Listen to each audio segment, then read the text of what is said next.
friends! So, late na ako nakapag-start mag-vlog ngayon dahil sobrang na-busy pag-gising. And kakatapos lang din ng art class ko. And then, Friday ngayon. So, nandito si Hailey, kaso lang natutulog. So, habang natutulog siya, maglalaban na muna ako. And then, ito yung isa kong student na kanina. Si Kelsey yan. And then, ito naman si Carlos. Ayan. Ito, for beginner. Tapos, si Kelsey kasi nakailang na siya. Nakailang session na siya, kaya advanced na. Mas malaki na yung canvas niya. So, ngayong may bagyo kasi. Supposed to be dapat 4 yung student ko ngayon. Kaso lang, kapag ang mga ganitong panahon, minsan bumabaha, diba? So, hindi makapunta yung iba kong student. Tapos, ayun nga, may mga dapat na mag-e-enroll din, kaso lang, hindi natutuloy ngayon dahil nga masama yung panahon. So, sana maging okay na yung panahon and sana sa mga area na malalakas yung ulan, sana friends, okay lang kayo. And, ayun, pray lang tayo na maging okay na din yung panahon.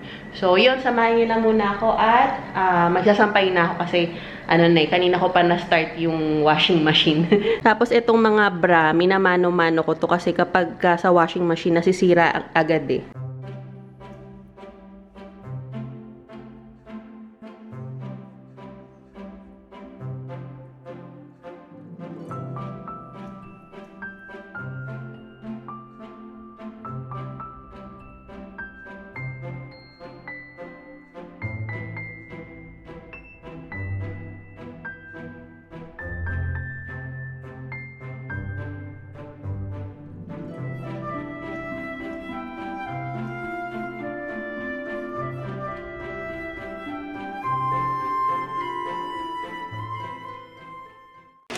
Hi friends!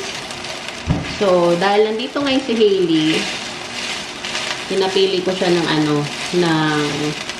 gusto niya kainin. So, sa paborito niyang gulay, akalain niyo yun, ampalaya. Ampalaya, tapos yung may egg, sibuyas, saka kamatis. Yan, sanay siya sa ganyan. Tapos, fried chicken, pinapili ko rin siya, saka tilapia. Yan yun nandyan sa ref ko. Pinili niya ulit, tilapia. Parang nung nakaraan lang na nagbablog ako, tilapia na naman yung niluto ko. Pero ngayon kasi maulan, so nagluto ko ng soup, yung crab and corn soup lang naman ito. Ayan. Crab and corn soup. Lalagyan ko ng egg mamaya.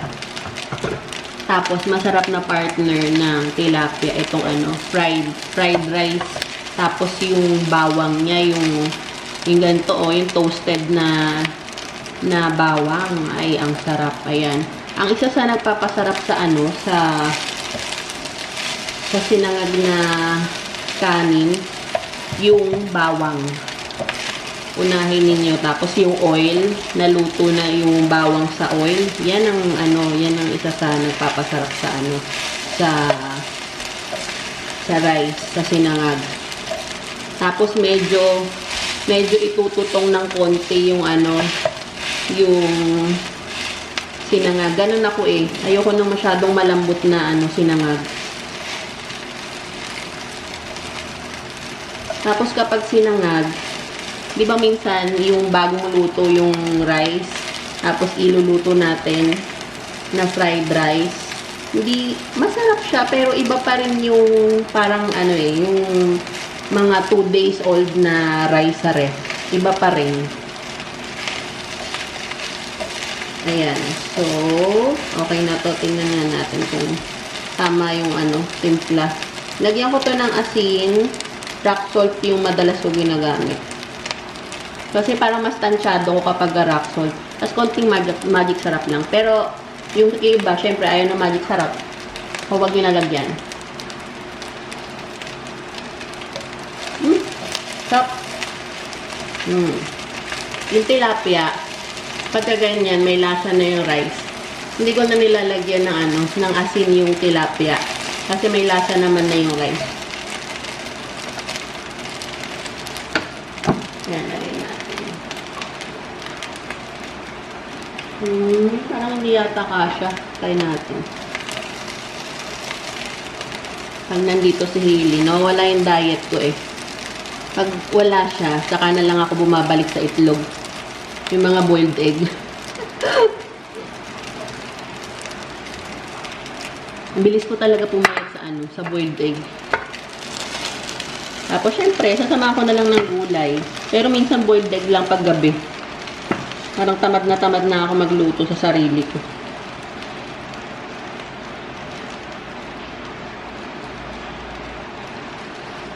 Yan, kasha. May dumikit. Tapos ngayon, magpiprito na tayo ng tilapia. Dito na lang din, malinis pa naman, oh.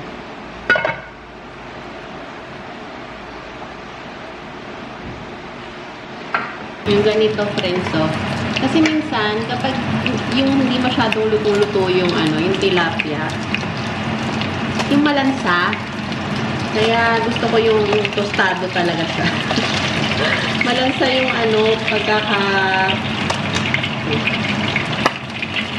So, friends, ganito yung gusto kong luto. Tostado talaga siya. Kasi, para sa akin, yung yung tilapia, kapag hindi yung masyadong yung hindi toasted, nalalansahan ako. Kaya gusto ko yung yung lutong-luto yung tilapia. Pero sa ibang isda, okay lang, na hindi crispy. Ito tilapia lang. Yan o, ganito yung yung laman. Ay! Wait lang.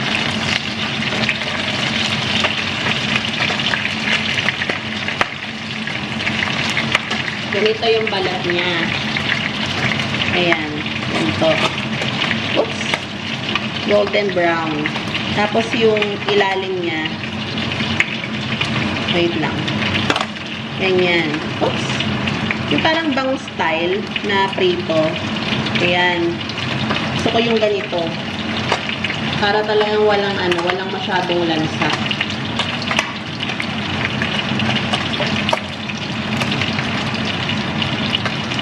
Ngayon ko lang to naisip yung bubulaklat.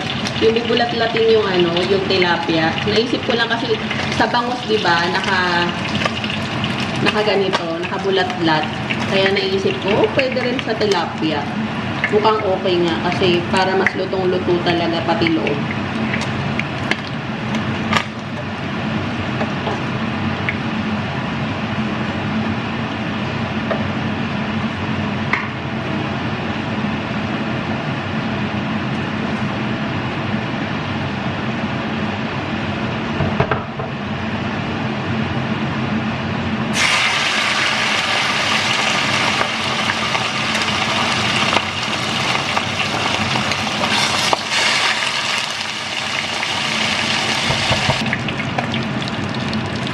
Parang dumami tuloy yung tilapia. Baka umabot pa ito hanggang bukas.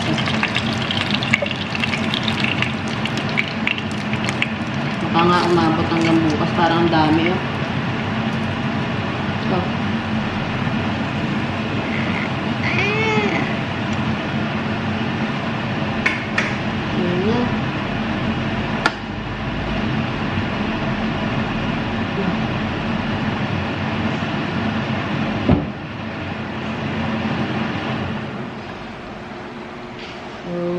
Okay, let's go upstairs. So, ito na friends, kain na tayo.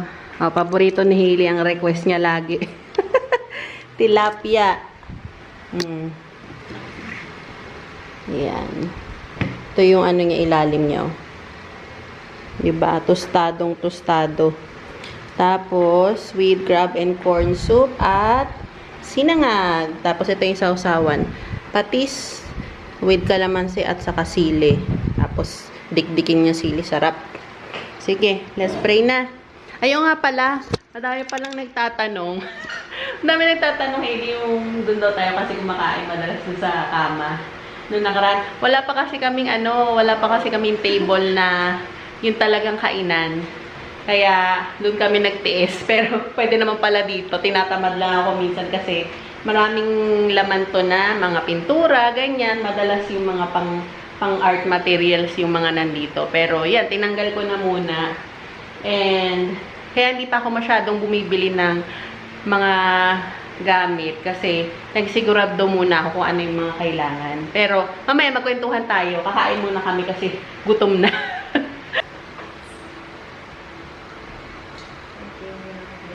Ah.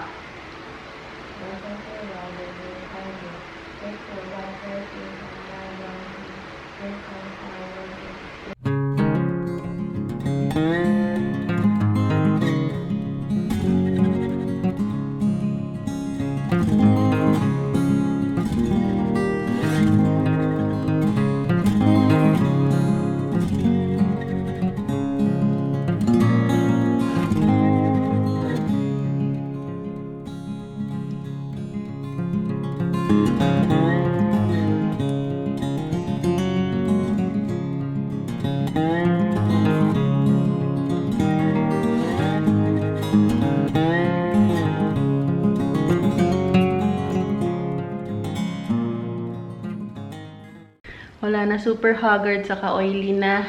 Pero, ayan na, linis ko na tong studio. At saka, ayan, ako napapansin niyo may bago akong table. And then, yung easel, nilagyan ko ng masking tape, yung mga side. Kasi, in the long run, matatalsikan ng pintura to. Hindi naman halata yung nilagay ko na masking tape po. Tingnan ninyo. Kasi kapag nagpe-paint sila, yung ilalim, nagkakaroon ng pintura. So, nilagyan ko, buti na lang nilagyan ko agad ng masking tape para mukha pa rin siyang bago. Tatanggal-tanggalin lang yung yung masking tape kapag gusto kong parang clean ulit yung look. So, ayan. Ito pala yung nabili kong table, friends. Sa Shopee lang to, ang ganda. Saka sturdy siya. And then, may lock siya. So, kung gusto niyo ng hindi mag-roll yung gulong, pwede. Pero kasi mamaya, tatanggalin ko to, tapos lalagyan ko ng plastic cover. Dahil for sure, mapipinturahan ito. So, para sure, lalagyan ko to ng plastic cover. Dalawa pa lang yung nagagawa ko. Ang bili ko dito, 399, pero nakasale kasi yun nung binili ko. So, parang 500 or 600 pesos kapag hindi nakasale. So, isa-isa ko pa itong binili kasi kapag sabay-sabay kong binili, hindi ko makukuha ng sale. So, kailangan iba-ibang shop yung biling nyo. Pare-pares naman sila ng binibenta sa Shopee. Iba-ibang shop yung binilan ko nito and buti na lang, pare-pareha sila ng itsura. Kasi ayun nga, mas mura kapag pa isa-isa nung pag-sale sila ha. Ayan. So, ito yung tsura niya. And then, meron pa lalagyan. So, pwede kong lalagyan ng mga pintura or mga brushes. Ayan. And, eto, lahat ng easel, nilagyan ko yan lahat ng masking tape. Ayan, oh. Kasi tumatalsik pag ginaganong-ganon nila. Para at least, safe na, malinis yung easel. Tanggal-tanggal lang na masking tape. Ayun, yung ilalim. Tapos, eto, papalitan ko na to ng ganon. Pero, i-ano ko muna, i-assemble ko yung nandun sa room. So, yun ang dami ko pang gagawin. Pero, ang like kong inuuna kasi is na linisan sa i-organize itong studio kasi dito ako kumikita. Bukas, 4 pala yung student ko. So, yun. Meron akong bagong 2 student. Anong araw ba bukas? Saturday. So, Sunday, ang student ko naman is 3. And Friday, 2 yung student ko. So, yun. Lahat yun, full course except dun sa 2 papasok bukas. Trial silang 2 magkapatid. And ka-schoolmate ni Hailey. Nakita lang nila yung ads ko sa Facebook. So, trial, yun naman madalas yung mga nag-enroll sa akin dyan ginagawa. Trial muna and then kapag nagustuhan nila, nagtutuloy sila ng full course. Or, gusto lang nila ma-experience na makapag-paint for 1 day. Ganun. Pero yung bukas, ayun, check nila kung magtutuloy sila ng full course. And sana magtuloy sila ng full course kasi blessing yun. 2 agad na full course yung mag-enroll sa akin. So, ayun. Doon naman ako sa kabilang room maglilinis at i-assemble ko na rin yung 2 table. Ang dami kong agad gagawin.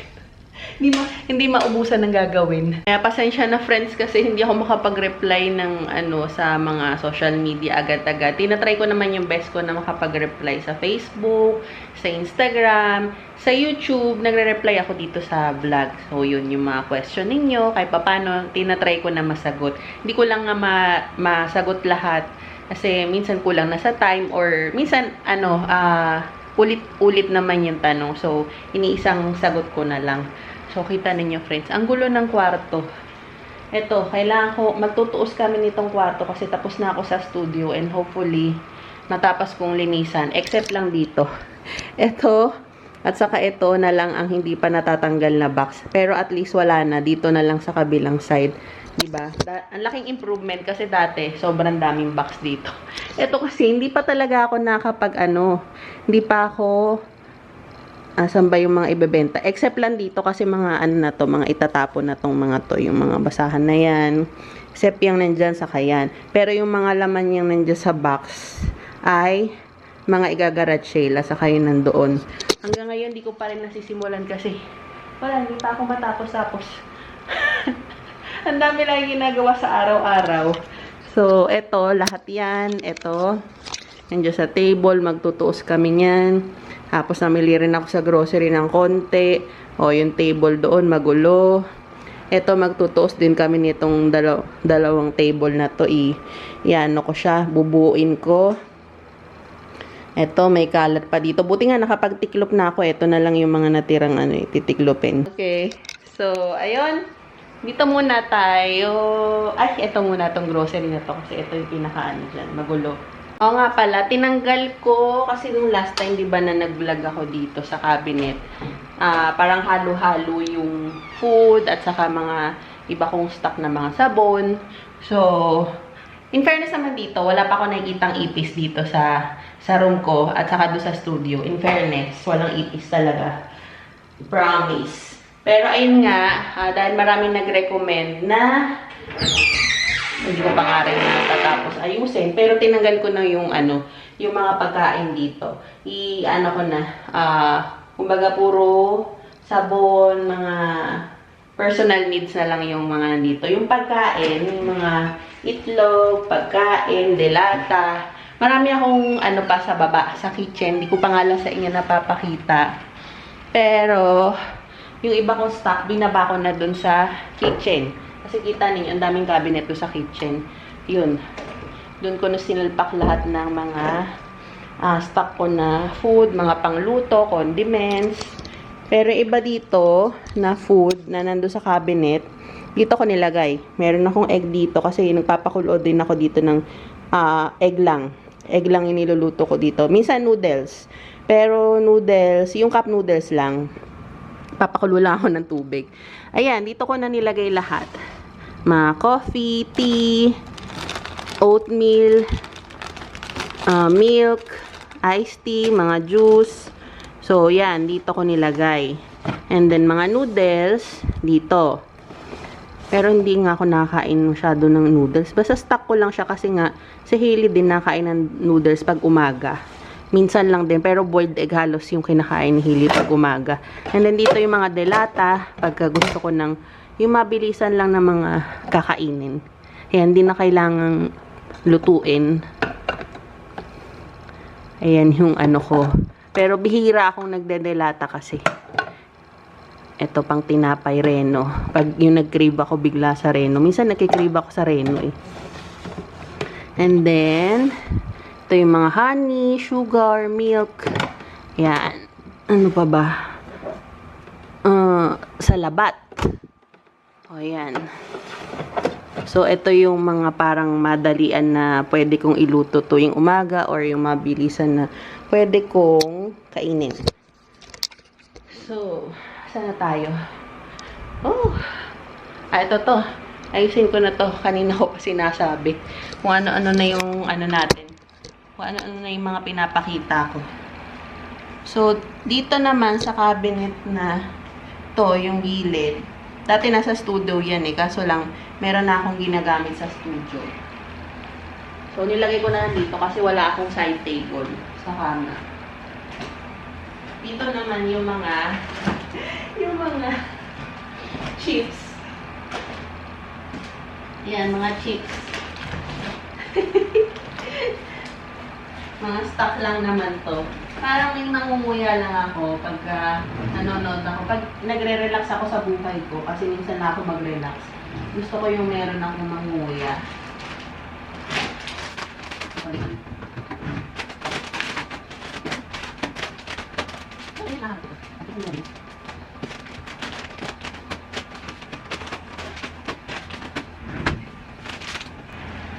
Tapos, bumili ako ng coffee.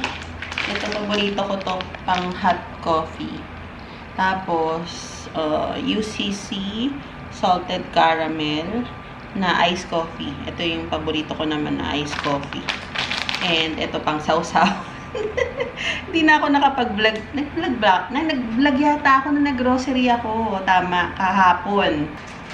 Multitasking tayo, friends. Habang nagbablog, naglilinis, at saka nag-aayos ng mga kailangang ayusin. And then, magchikahan din tayo. Kasi meron tayong pag-uusapan. So, nung... Teka lang, hinihingal ako sa mga pinagagawa ko. Ano na nga ba yung gagawin ko? Ito ba?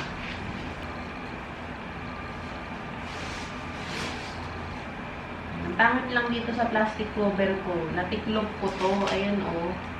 Kaya kapag kinover ko ito, hindi siya yung straight na nakakover dito sa table. Pero okay lang. Sayang eh. Kung ano, hindi ko ito gagamitin. Ang cover ko sana to sa table na malalaki. Yung color white na table na malaki. Kinoveran ko yun. Kaso lang pumangit yung yung table, yung design. Saka natatanggal yung dikit nung tape. Hindi ko alam kung paano ko siya kukuberan ng Kaya tinanggal ko na lang. Ano na lang. Punas-punas na lang. Ayan. Ito na lang yung lagyan natin ng cover.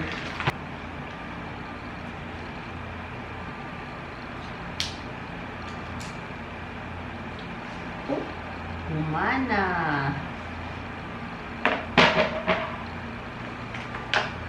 Dapat ng 4 na ganito.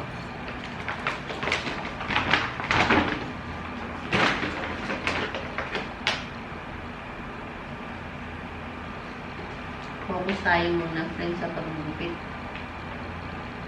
Ayan na. Sakto. So, ayun na nga, friends. Magchikahan tayo ng konti. So, yung last vlog ko, kasama sila Karen, si Mami, basta yung buong family ko, na tinignan namin yung rerentahan ni Karen na bahay. Ang ganda, diba? Ang laki. Yun ay 20,000 per month. So, yung buong baba, kanila yun. Tapos, meron silang parking na hiwalay. Ang laki rin ng parking nila. Yung second floor, saka third floor, pinaupahan din nila sa taas.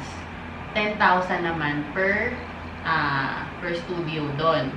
So, merong isang bedroom, may lababo na, may banyo, and then parang may dining area na maliit, or pwede nyo lagyan ng sala set, ganyan. So, yun, 10,000. Doon naman sa buong floor na yun is 4 yung studio. Nakatipid sila Karen kasi yung buong floor, kanila lang. Tapos 20,000. Tapos yung buong floor sa taas, 40,000 yun kasi 4 na studio. So, diba, nakatipid. Sabi niya, tingnan ko daw yung yung taas, baka magustuhan ko nga. Eh, para sa akin, medyo maliit kasi. So, ayun na nga, nagtitingin ako ngayon ng marerentahan ko para sa studio ko. At saka, hindi kasi ako dito din magtatagal sa house ng auntie ko. Kasi mas, pa rin, mas gusto ko pa rin yung yung solo ko. At saka, Ito kasing bahay na to ay ibebenta na soon ng auntie ko.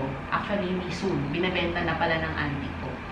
So, kaya naghahanap ako ng marerentahan ngayon na house.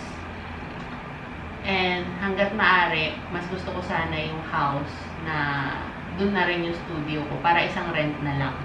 At saka yung malapit nga dito sa lugar na to, sa San Pedro, sa malapit sa Southwoods or sa Pasita, basta yung malapit dito sa family ko. And hanggang ngayon wala pa ako nakikita. Pero habang wala pa ako nakikita, dito na muna ako mag-stay.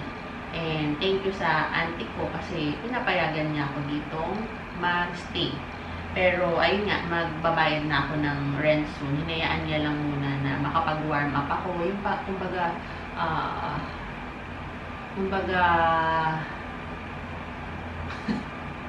ano ba? Teka lang. Hinayaan muna ng auntie ko na makapag-warm up ako na naglilipat dito, magawa ko yung studio ko. So, thankful ako sa, sa auntie Emma ko na todo support din sa akin pagdating sa aking studio, sa pagtuturo ko ng art class. Siya pa talaga nag-offer na naglagay ako ng studio dito sa house. And ayun nga, gano'n na ba ako katagal dito nag-i-stay? 2 months pa lang naman ako dito nag-i-stay. Pero yung art class ko mga 3 months na or 4 months na dito. So, habang ginagawa ko yung studio ko noon, as in may student na ako, hindi pa ganun kaayos tong studio dito kasi naging tambakan to ng mga gamit nila tita, saka yung mga pinsan ko dito. Etong room na to, at saka yung studio, as in, hindi to nagagamit. So, inayos ko, ang daming box din dito noon. Tapos, mga 2 buwan bago ko natapos tong pagdilipat ko, hindi siya yung talagang tapos na tapos, pero at least pwede nang tirhan. So, saka ako nakapagturo ng art class. Sumakto din, talagang pinilit ko rin na makapagturo nung summer kasi nga ang dami nga nagre-request na malapit sana dito sa San Pedro kasi yung mga student ko pupunta pa sa, sa malapit sa bahay namin ni Jemay noon, nalalayuan sila, o kaya sa Alabang, nalalayuan din sila. Dito talaga malapit yung mga student ko kahit papano, and mas dumami yung student ko nung dito ko nagtuturo. Pero nung summer hindi ako nakapag-vlog. Yun talaga, as in, sobrang dami kong student. Talagang super nabigla ako noon kasi ang plano ko lang talaga yung mga nagre-request sa akin ng mga student ko, yung mga all student ko nga na lumipat dito. Pero nung nag-ads ako, nagulat ako, sunod-sunod yung enroll. And doon ako nakapag-ipon kahit papano. Hindi naman sobra-sobra, yung sakto lang na pang grocery ko. Hindi ko na nabalot. Puro chika na. Yung sakto lang din na pang grocery ko, yung mabili ko yung mga kailangan ko muna sa business, sa studio, mga pintura, mga canvas, lahat ng mga basic needs sa business ko. Yun ang inuna ko kasi yun yung kailangan ko, yun yung pagkakitaan ko. Sinunod ko na yung iba, katulad nitong kama, nung tapos na yung mga kailangan kong bilhin sa studio.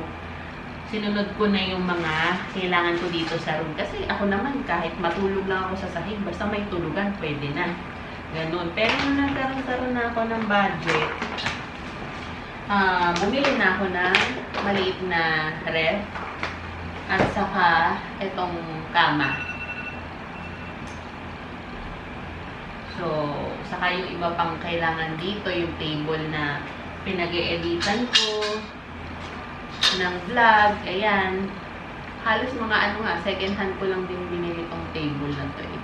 Tapos yung iba naman na gamit dito, yung iba is sa auntie ko. Yung iba lang naman. Kaya hindi ko na binili yung iba kasi meron naman na dito na hindi nila nagagamit. So, ayun. Sa ngayon, yun yung isa sa pinagkakabalahan ko bukod sa business ko. And ito syempre yung pag-vlog, sideline ko rin. And sana pag-aaralan ko yung mag-affiliate sa TikTok kasi parang okay din siya. And ayun, yung paghahanap nga ng marerentahan ko na house at saka yung kung maaari, kasama na yung studio ko sa house. Medyo siguro kailangan ko ng kahit paano malaki-laking space. Pero sana makahanap ako ng mura lang kasi dito sa lugar na to, hindi siya mura dito sa San Pedro. Siguro swerte na makita ko ng 15,000 na okay. Yun na yung pinakamababa sa hinahanap ko na laki ng house kasi kailangan nga ng studio sa house. And kailangan 2 bedrooms kasi nga gusto ni Hailey ng meron siyang sariling room. Kaya yun ang agenda natin. Ang goal ko is makahanap ako ng marerentahan. At least mga 2 or 3 months sana may mahanap na ako. Hindi naman ako sobrang nagmamadali kasi hindi naman ako pinapalis dito ng auntie ko. Pero kasi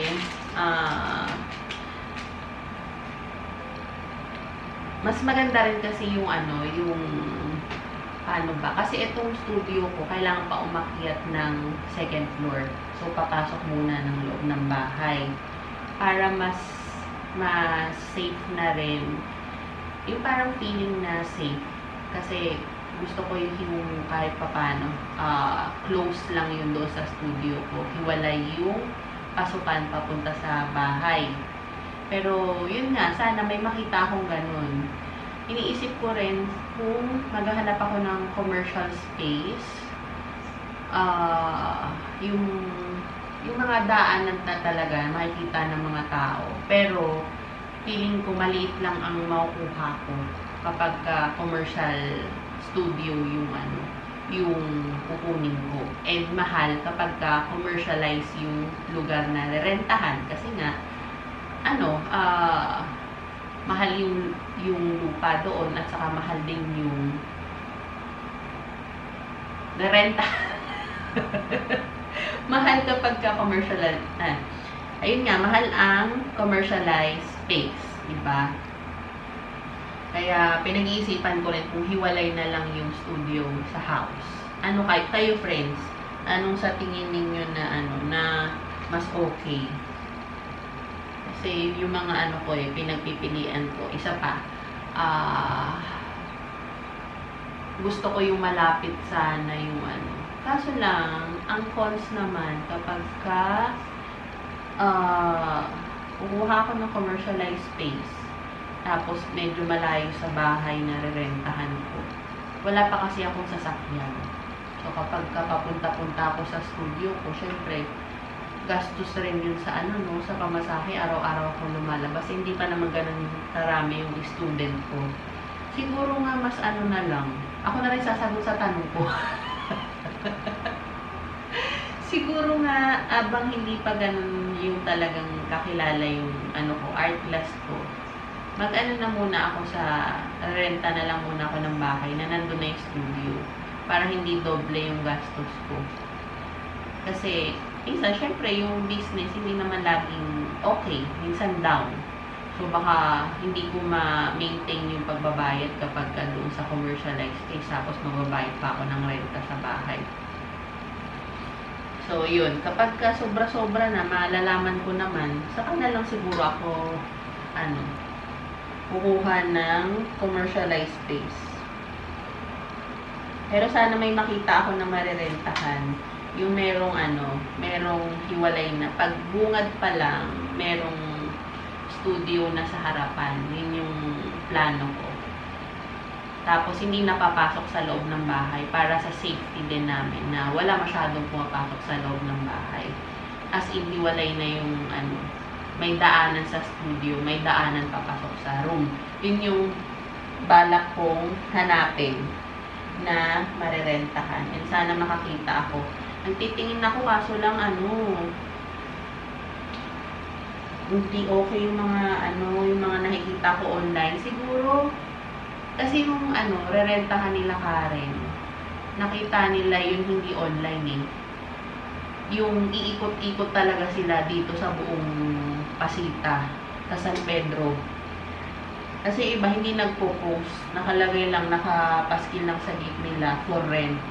Pero hindi nila pinopost online. Kasi ang tagal ko ng parang ilang linggo na akong naghahanap ng for rent online. Yung mga nagpo-post ng mga ganun, yung parang mga hindi sila yung may-ari. Tapos, parang tutubuan siguro nila, parang ganun. Tawag yung mga ahente siguro, mga ganun.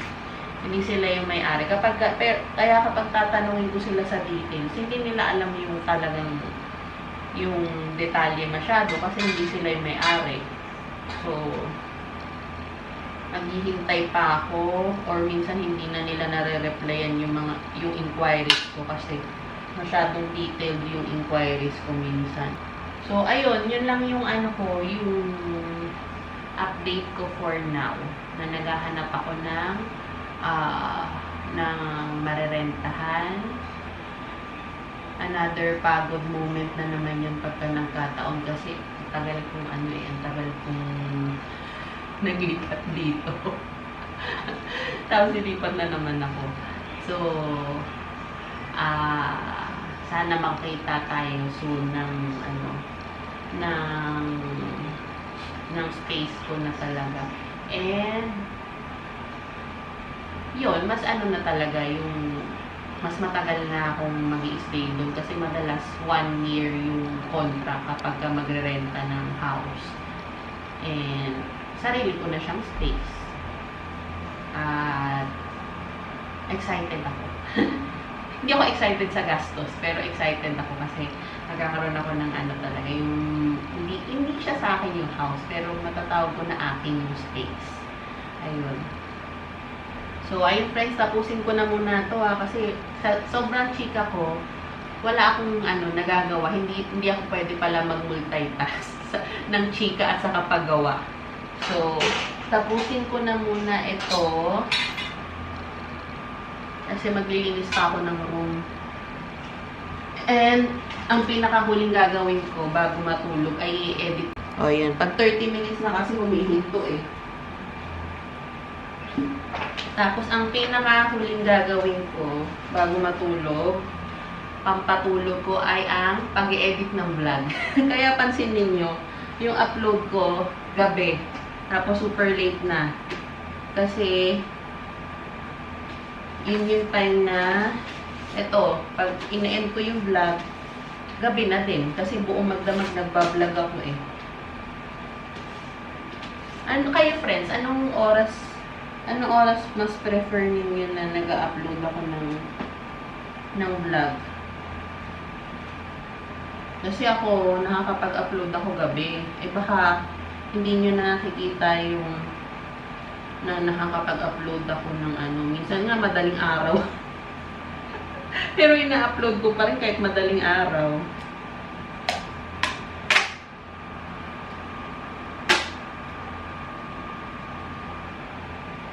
Pwede naman hindi ko na ito balutin. Kaso lang kasi minsan nauusi ako pag hindi ko mabura yung pintura sa table. Parang gusto ko palagi-laging bago itsura. Ganun malinis.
Hinaan ko na lang yung boses ko, friends, kasi tulog na si Hailey. Ang oras na ay 3:01